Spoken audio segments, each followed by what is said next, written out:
Alright, today I got a Dixon 5022 to work on. Older model.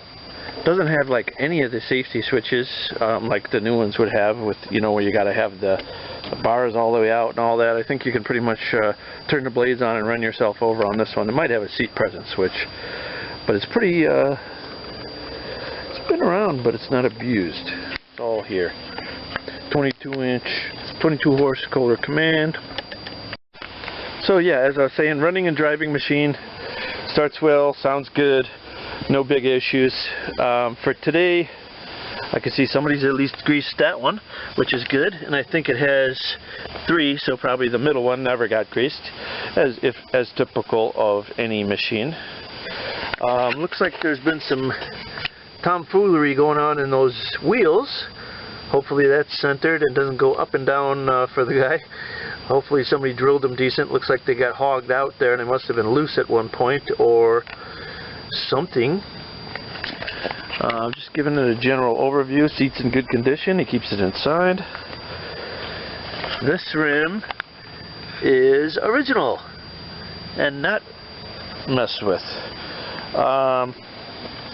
Missing a headlight. He wants the headlights working and present, so we'll see if we can find something like that. If not, maybe we can retrofit something else. And this throttle keeps creeping down on him, so he puts that there to keep a little more tension because it won't hold a steady speed. See what we can do there.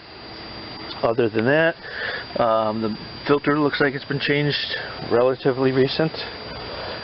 I'll just check his air filter here just to see, like, give you an idea of, you know, how much people have been using this thing without maintaining it or with maintaining it. I think he just got it, so he doesn't know everything about it yet himself.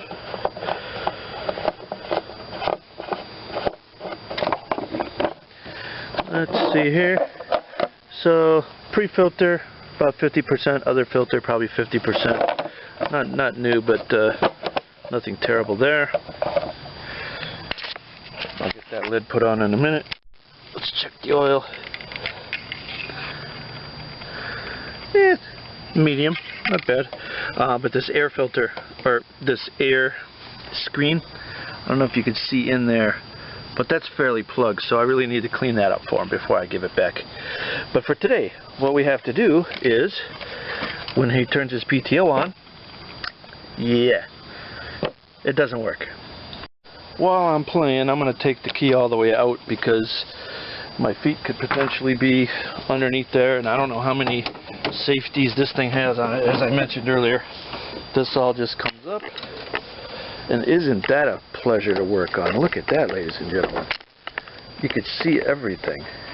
Motor, trans, fans. Keep those fans clean. Keep your hydros clean. Doesn't look to be any major. This case looks like it may have been worked on at one time. There's 2 different colors of aluminum there. I wonder if that was changed. 1,082 hours, in case anybody cares. Hydro gear, hydro unit there, it says on the sticker. Pretty simple. This looks like a splitter, comes from a shaft from below. I see one belt down there that's not looking pretty. The belt right down there that's running that way. So that will definitely have to be changed. That's the belt for the hydro, actually. Let me show you. There's some scary spots on it. So the belt goes from the engine pulley to that idler to there. Yeah, that one's done. It is finished. So we'll need that one for sure. The bigger ones for the blade deck and everything, they really take a beating, look much more newer. But anyway, what we're going for today is here again, easy access. Let's hope our plugs and things work, and this will be a no-brainer for today, and then we'll get into the rest another day.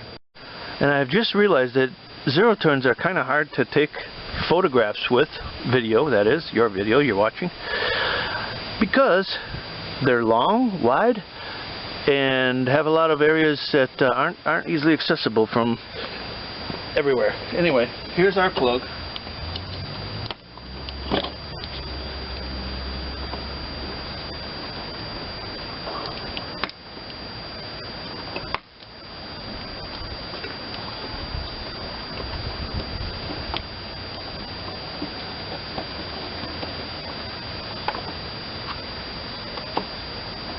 sounded like it released on the bottom. Let me get a pair of pliers, try it that way.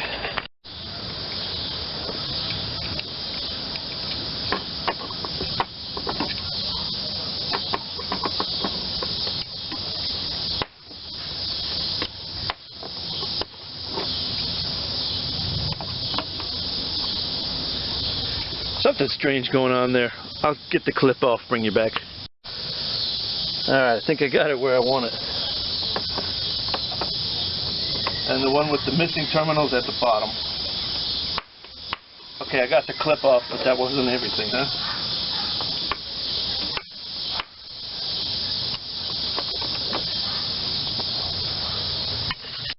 So just to show you what we're dealing with as far as those, you're pushing down on these little things are spring loaded. And it went through the backing. There's a backing plate on it that it can grab, but really the part that was really stuck was the aluminum plate that it mounts down on. So I had to do a little prying and lifting. Wasn't a perfectly sized hole for this. It was a little tight.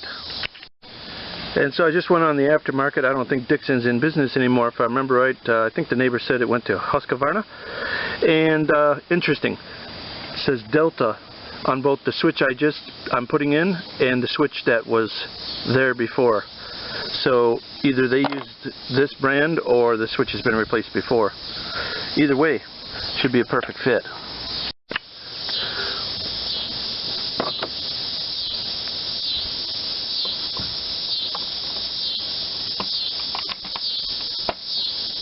Snaps in nice. See if I can get this backing plate to go. Yes.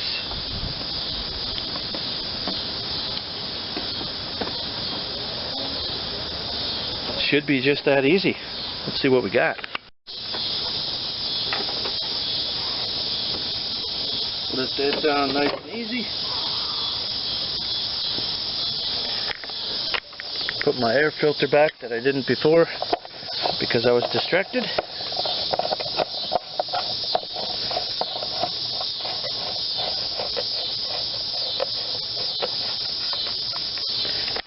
And I'm going to clean up that fan like I said I was.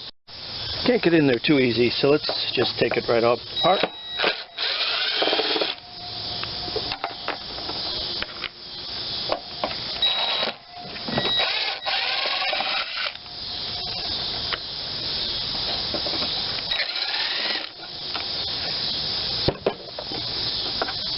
Yeah, now we can clean it proper.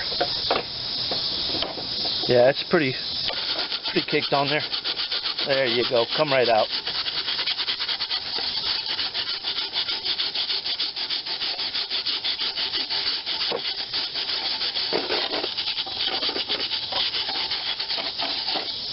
Very nice.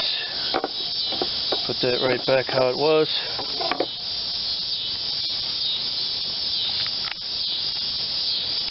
Just takes a minute, but that engine will run way cooler now.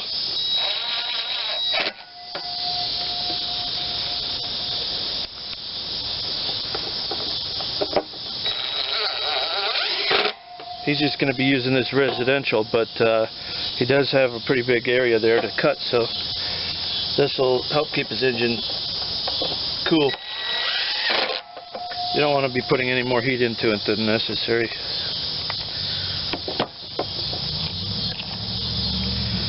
That's it. Bring it back. We'll do a PTO test. Got it set up here so you can see the PTO there. And we should be able to see some waving grass over on this side, hopefully, if it works.